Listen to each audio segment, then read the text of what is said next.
Narito na ang numero 1 pagbabalita sa radyo na araw-araw. Pinakikinggan sa Luzon, Visayas at Mindanao. KBP Golden Dove Best News Program. Mula sa Head News Center ng pinakamaraming himpilan at number 1 na radio network ng bayan, RMN. Ito ang numero 1.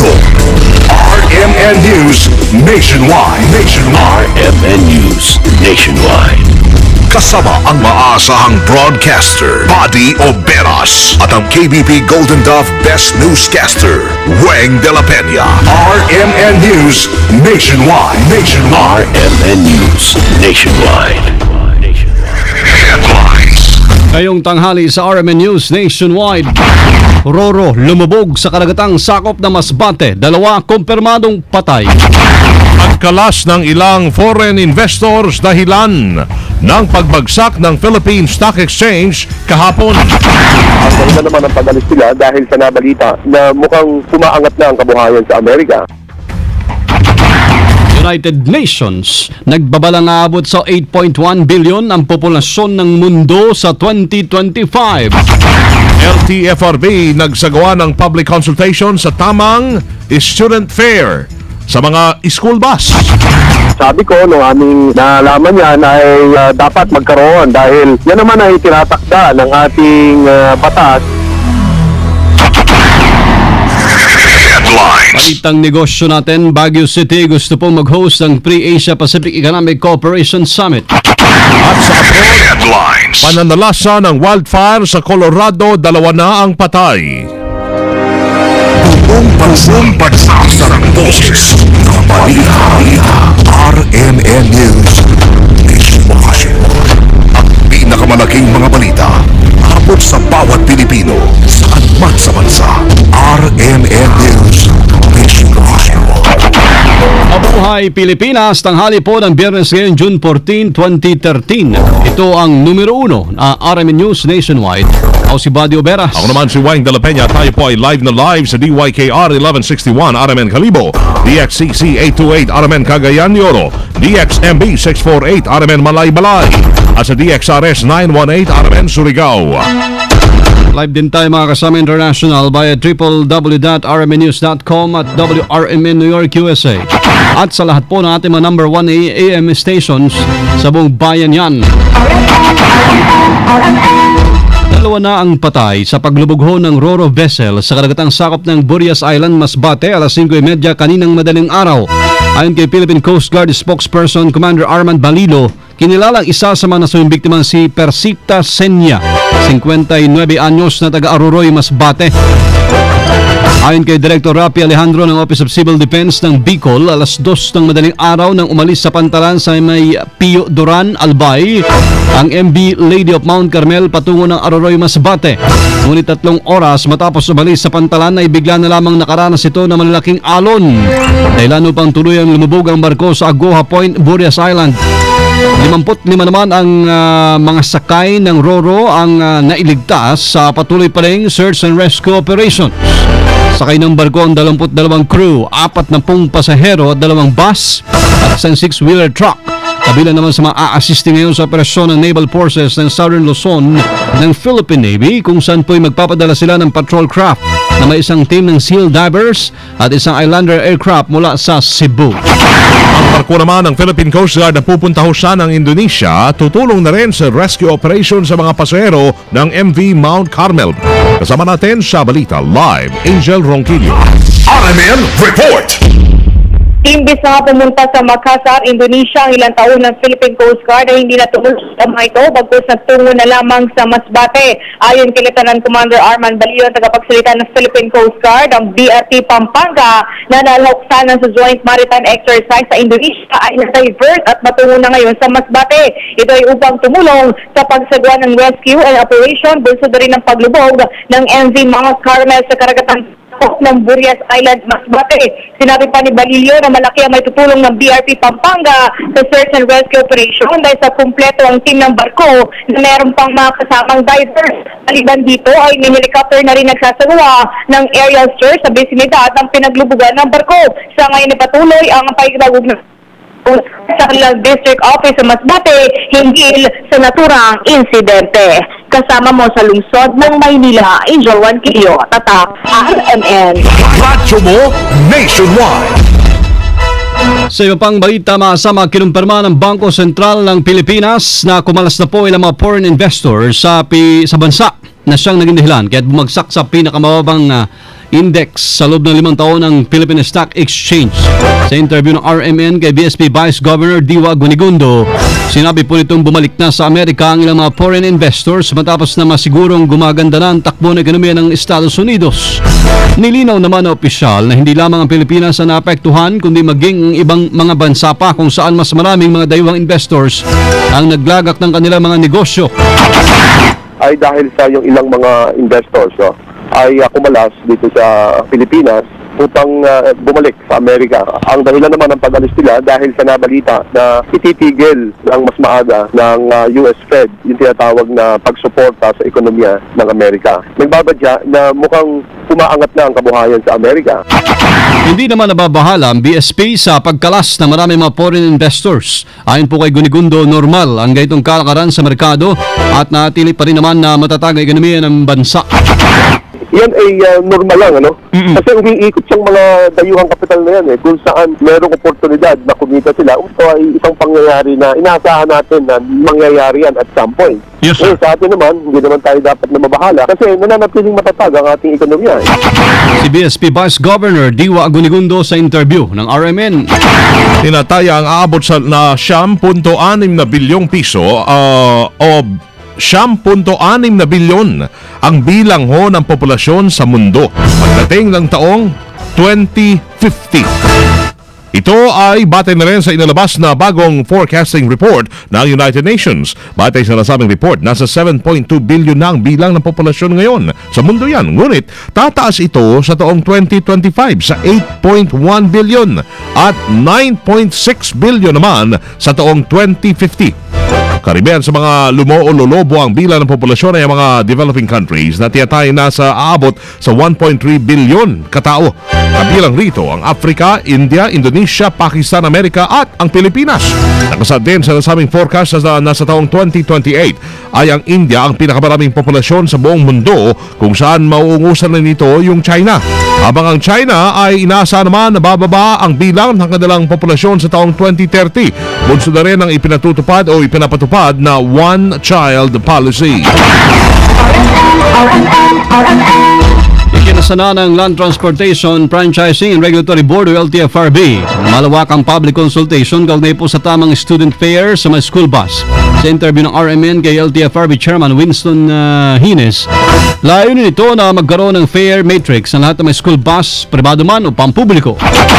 Dito po sa Kalakhang, Maynila, wala pang uniform na parang singil, ganun? Wala po. Nung aking pag-upo, yan ang unang aking napansin. At sabi ko, nung aming nalaman yan ay dapat magkaroon dahil yan naman ay tinatakda ng ating batas. Bukod dyan ay tututukan din ng LTFRB ang mga usaping pinapabot ng RMN DCXL sa nilang tanggapan. Partikular dyan yung pagkukontrata ng mga taxi drivers. Hindi pagbibigay ng 20% discount ng mga provincial buses, mga barko at airline companies sa mga estudyante lalo na kapag bakasyon. Gayon din ang kawalan ng diskwento sa mga online o mga on-the-phone purchasing. Sa ngayon huy, bukod sa plano, may maaari ring bumili pala ng ticket ng bus at barko na baka hindi nyo lang alam pa sa online o sa pamagitan ng internet at telepono. Bakit daw po ang mga bus na pabiyahe probinsya, katulad daw po ng Dagupan 5-star Victory, ay hindi daw po nagbibigay ng student discount? Ay, bawal po yan na dapat magbigay sila ng 20% discount. Well, ang kanyang karapatan ay bayaran ang nasa metro at kung pipilitin siya, isumbong sa amin. LTFRB Chairman Winston Hines. Operasyon or MOA para mapalakas pa ang paglaban sa korupsyon ni Lagdaan. Kasama natin sa Balita Live, Deo de Guzman. RMN Report. Dinagdaan na dito sa Palasyo ng Malacanang ang isang kasunduan o isang memorandum of agreement sa pagtatatag ng United Nations Concentration Against Corruption, Implementation at Review Mechanisms, pati na rin ang pagpapatupad ng Integrity Management System. Ang nasabing MOA ay sa pagitan ng Office of the President at ng Office of the Ombudsman na nilagdaan Pamahalaan nila Executive Secretary Paquito Ochoa Jr. at Ombudsman Conchita Carpio Morales. Ang nasabing kasunduan ay magpapatibay sa pagtutulungan ng Malacanang at ng Ombudsman laban sa katiwalian sa pamahalaan. Sa ilalim nito ay bubuo ang Malacanang at ang Ombudsman ng technical working group na babalangkas ng multi-sector o stakeholder mechanism para sa implementasyon at ang pag-aaral sa nasabing kasunduan. Base na rin sa kasunduan ay pinikisa na ang mga anti-corruption programs ng Malacanang at Ombudsman na tatawaging Integrity Management Program kung saan tutulong dito ang World Bank. Kasama mo sa Palasyo ng Malacanang, Deo de Guzman, sa RMN. Radyo mo nationwide. Muli na lamang sumadsad kasamang Weng mga kasama sa runway aeroplano po ng Cebu Pacific. Ito ay naganap sa may Ninoy Aquino International Airport kahapon na alas 4:16 ng hapon kung saan galing ito ng Iloilo. Yung flight 5J ayon ho kay Manila International Airport Authority General Manager Angel Honrado, sinabi nitong kumalang ang eroplano habang papalapag sa Terminal 3 sa gitna ng malakas na buhos ng ulan. Ligtas naman ang 95 ng mga pasahero nito, bagamat ilang biyahe rin naapektuhan na insidente. Wala pang report ng Cebu PAC kaugnay dito at hindi pa rin malinaw ang dahilan ng insidente. Grounded muna sa ngayon ang piloto ng naturang aeroplano na kinilala sa pangalang Captain Palomino. Hunyo 2 nang masangkot din sa insidente ng overshooting sa runway. Ang isa pang aeroplano ng Cebu PAC sa Davao International Airport nagdulot ng 250 million na pinsala. Di pa rin tukoy ang dahilan ng pagsadsad dito hanggang ngayon. Ang operasyon ng Cebu Pacific pinahinto bunsod ng panibagong insidente. May report ang kasama natin sa balita si Conde Batak live.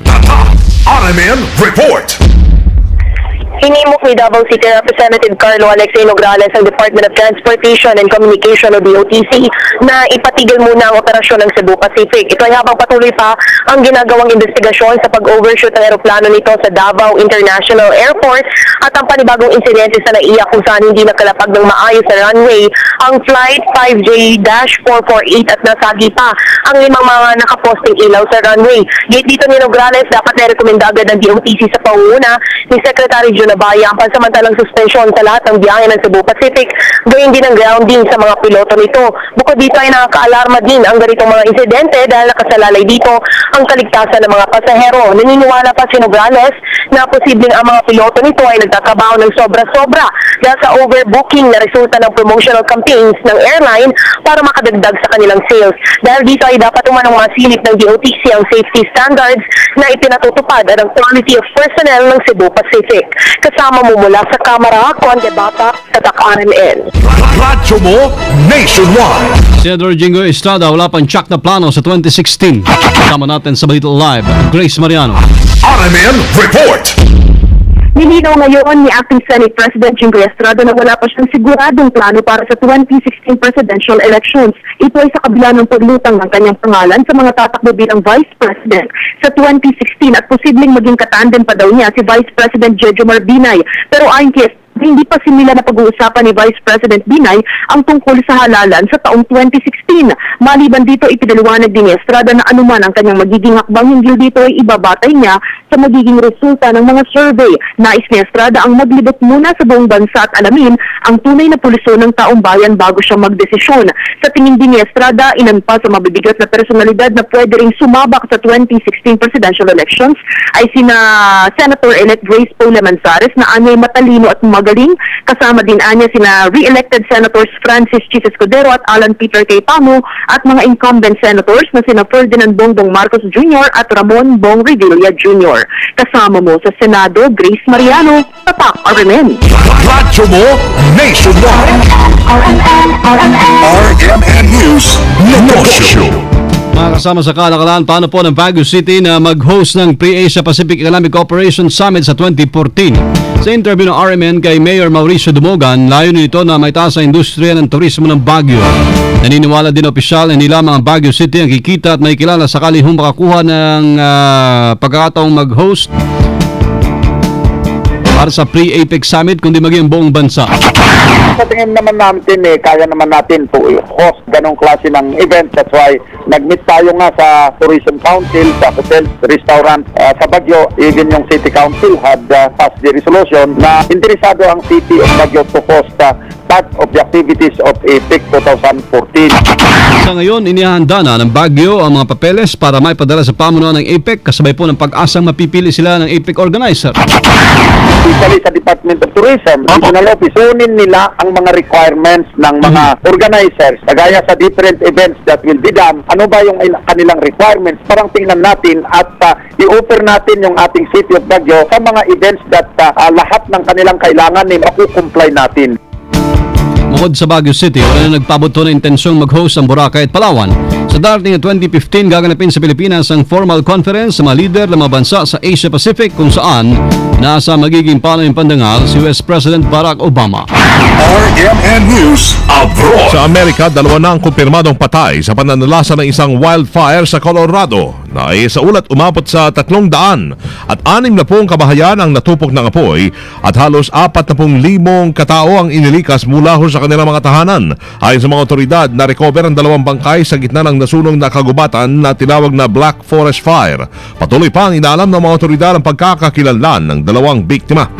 Ito ang pinakamatinding wildfire na nanalasa sa buong kasaysayan ng Colorado.